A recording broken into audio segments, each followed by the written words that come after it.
Morning মৰমৰ ছাত্ৰ ছাত্ৰীসকল, আজি মই ক্লাছ 9ৰ দুটা চলকৰ ৰৈখিক সমীকৰণৰ 4.3 লেসনটো কৰি আছোঁ।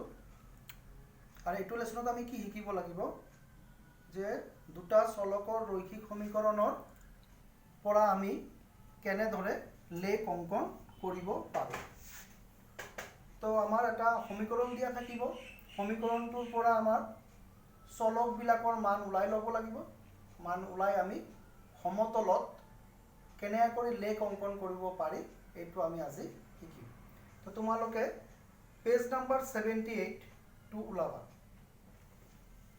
পেজ নাম্বাৰ 78টো ওলালে হ'ল। তাতে তোমালোকে চাবা কোশ্চেন কিছুমান আছে, তাৰ পৰাই মই কৰিছোঁ। তলত দিয়া সমীকৰণবোৰৰ লেখ অংকন কৰা। মই সমীকৰণ লিখিছোঁ x + y = 0। ইয়াৰ লেখ অংকন কৰিব লাগে। আমি দুটা চলক একেলগে আছে, দুটা চলক আমি বেলেগ বেলেগ কৰি ল'ম। এটা চলক বাওঁফালে থাকিব, এটা চলক সোঁফালে থাকিব। যিকোনো এটা চলক সোঁফালে, এটা চলক বাওঁফালে ল'লে হ'ল। এতিয়া আমি ইয়াতে y ৰ মানটো যিটো আমাৰ সোঁফালে আছে এই মানটো আমি ধৰিম। তো y ৰ মানটো যদি আমি 1 ধৰোঁ তেতিয়াহ'লে x ৰ মানটো কি হ'ব -1। এতিয়া y ৰ মানটো যদি আমি 2 ধৰোঁ তে x ৰ মানটো হ'ব -2। y ৰ মানটো যদি আমি 3 ধৰোঁ চোৱা তো x ৰ মানটো হ'ব -3।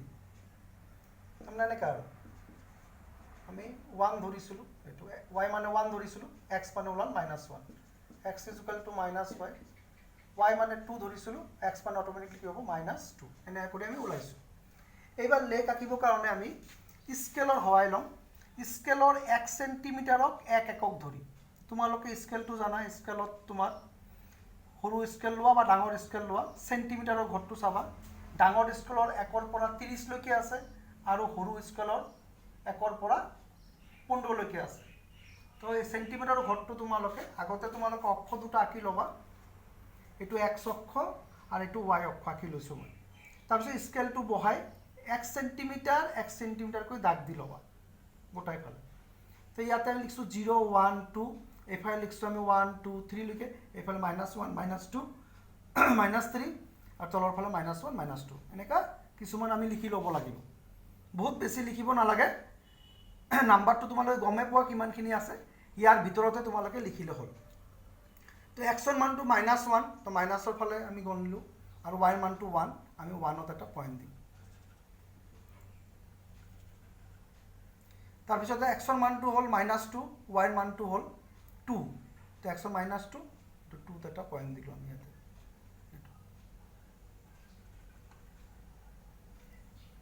অলপ তলৰ ওপৰত হ'ব পাৰে মোৰ, তোমালোকে এইটো মিলাই ল'বা। -3,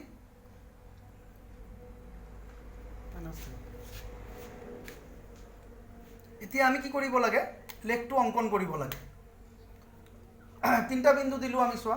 এটা বিন্দু এটা হ'ল যে -2, -2 আৰু 2, আৰু এটা বিন্দু -3 আৰু 3 এইটো হ'ব। তোমালোকে অলপ মিলাই ল'বা, মোৰতো অলপ ওপৰ তলত হ'ব পাৰে এইটো। তাৰপিছত আমি এইটো লেখটো আঁকি দিম এনেকুৱা, স্কেলেদি এনেকৈ লেখটো আঁকি দিবা। তো এইটো হৈ গ'ল আমাৰ AB।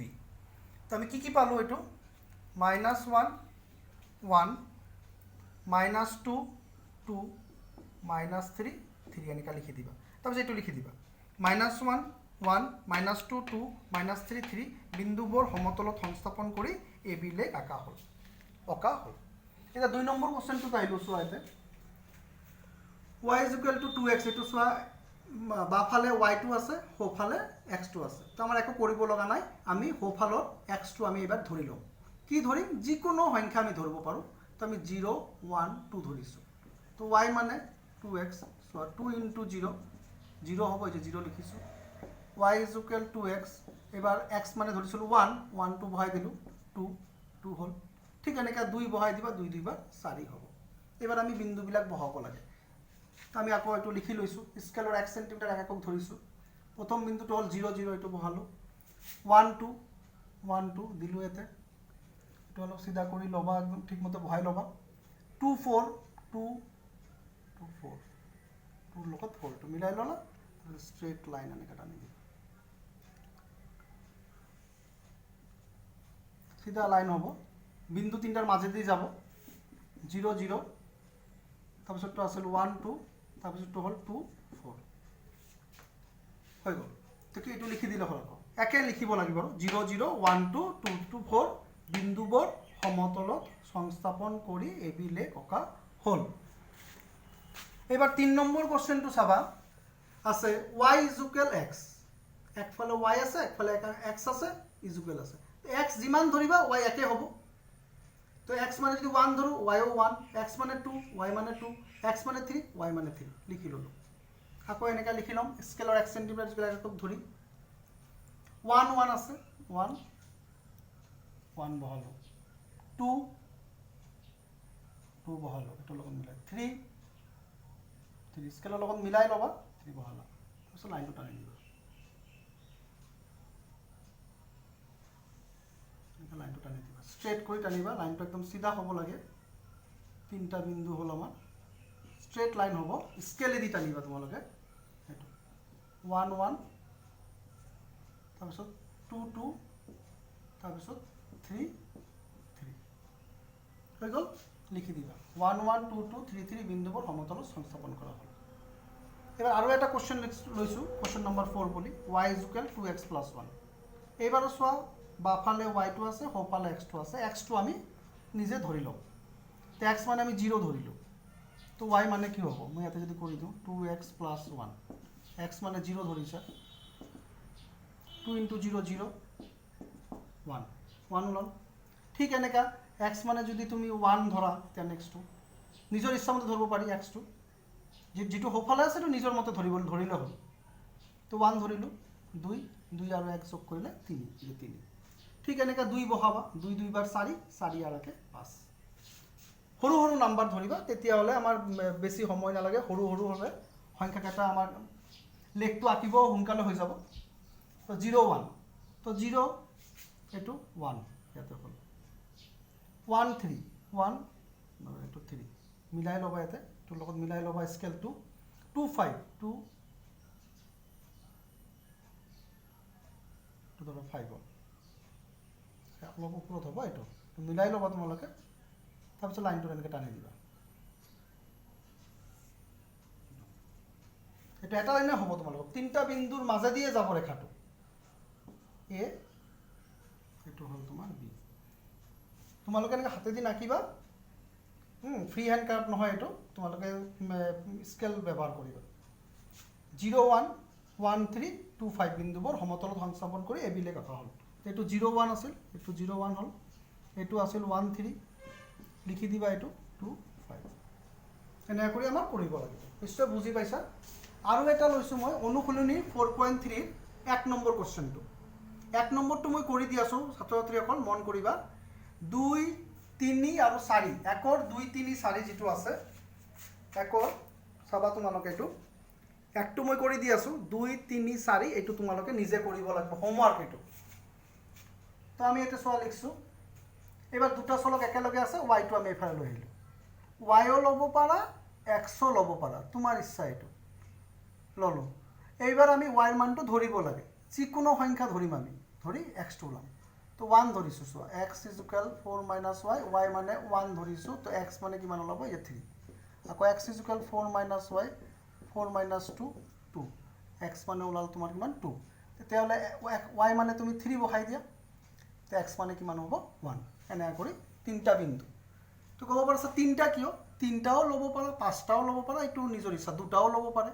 তো মিনিমাম 3টা ল'লে ভাল আৰু। তো 3 1টো বহাম এতিয়া, 3 1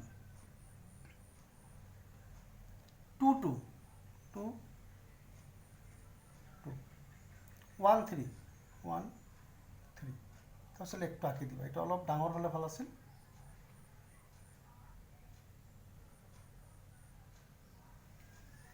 এইটো এ বি, চিধা লাইন কৰি লাইন আঁকি দিবা। তো প্ৰথমটো আমাৰ কি আছিল 3 3 1, এইটো অ'কে 3 1 ঠিকে আছে, 3 1। তাৰপিছতটো কি আছিল 2 2, এইটো 2 2, তাৰপিছতটো হ'ল আমাৰ 1 3 1 3। তেনেকৈ কৰি আমি 3 1 2 to 1 3 বিন্দুবোৰ সমতল সংস্থাপন কৰি এবিলে আঁকিলোঁ হ'ল তোমালোকে এইটো বুজি পাইছা এইবাৰ চোৱা কোশ্চেন নাম্বাৰ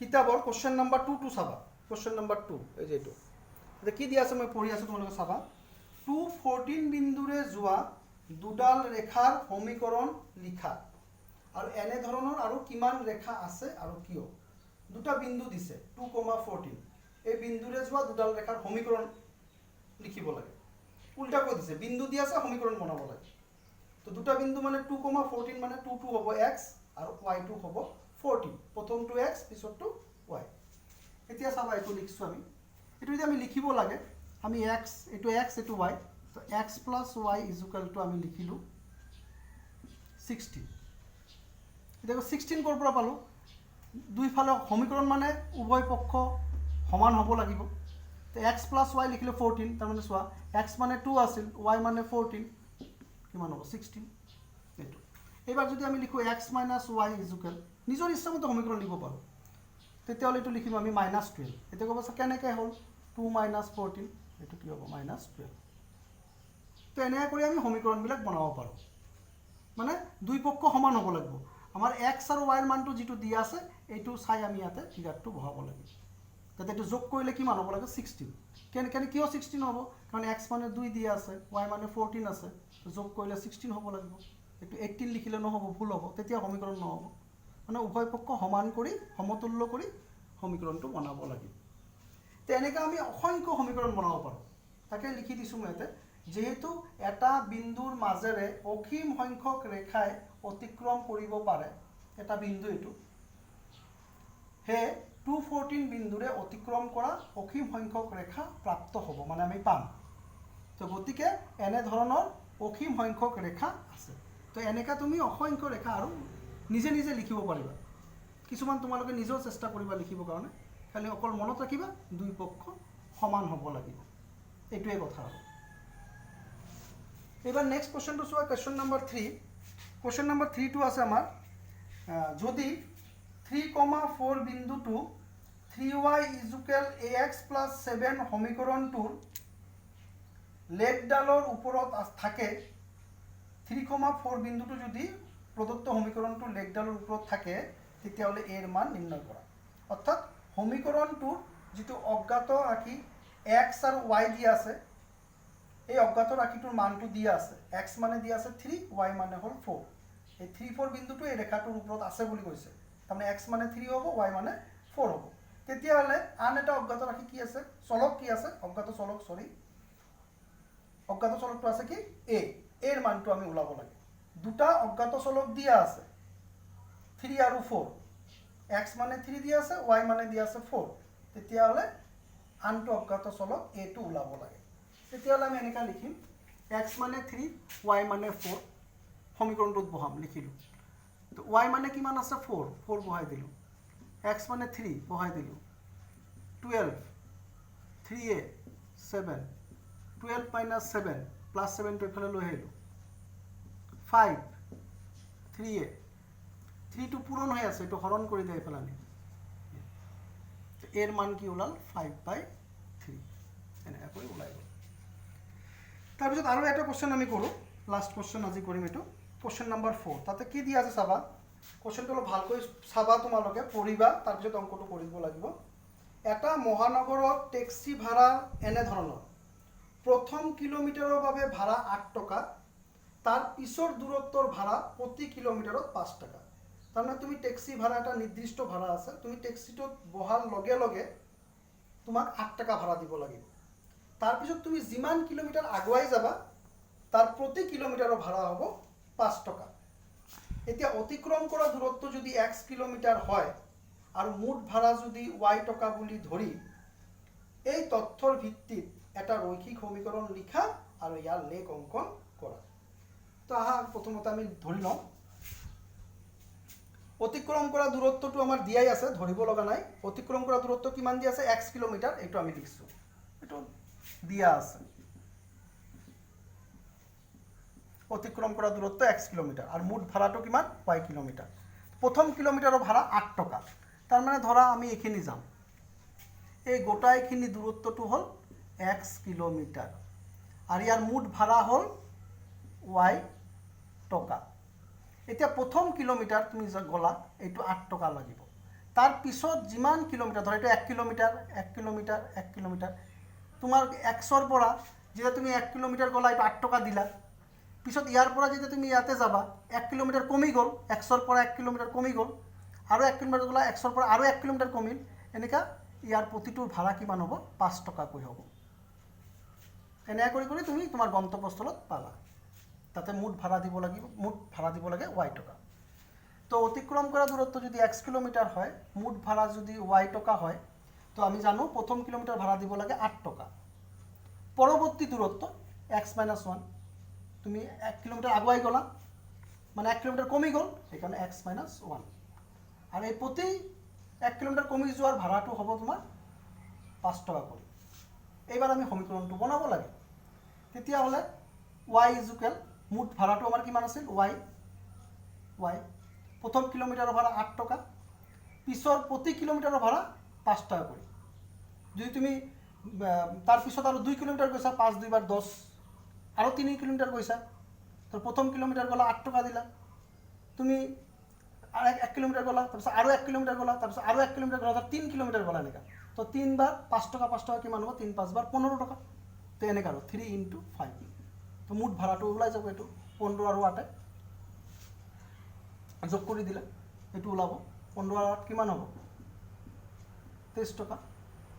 এইটো ঠিক এনেকৈ কৰি আমি সমীকৰণটো বনাব লাগে আৰু।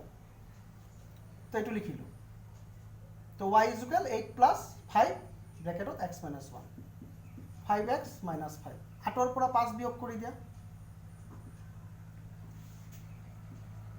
3 5x হৈ গ'ল।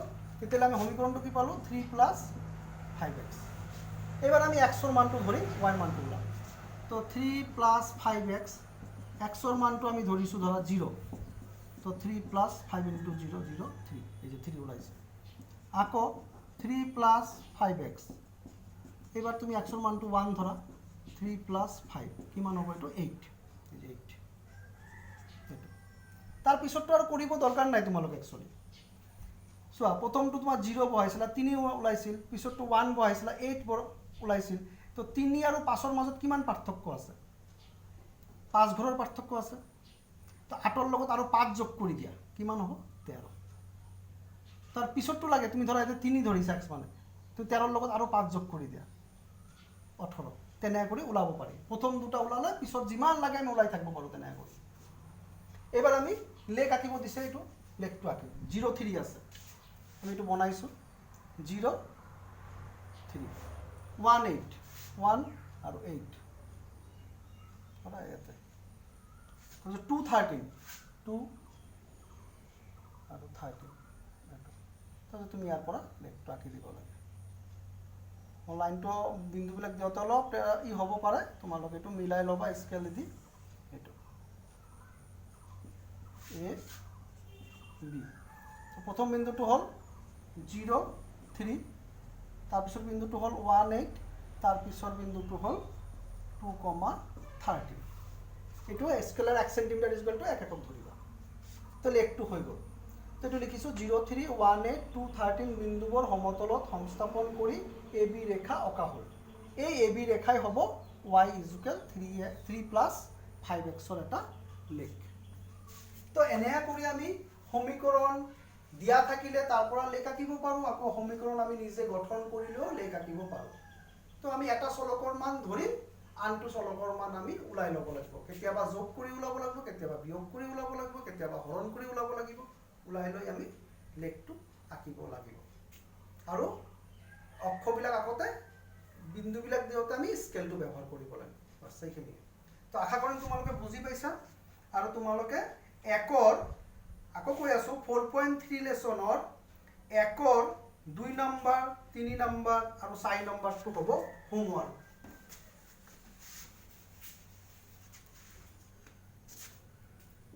হোমৱৰ্ক একৰ 2 নম্বৰ 3 নম্বৰ 4 নম্বৰ একৰ 4.3 লেচন।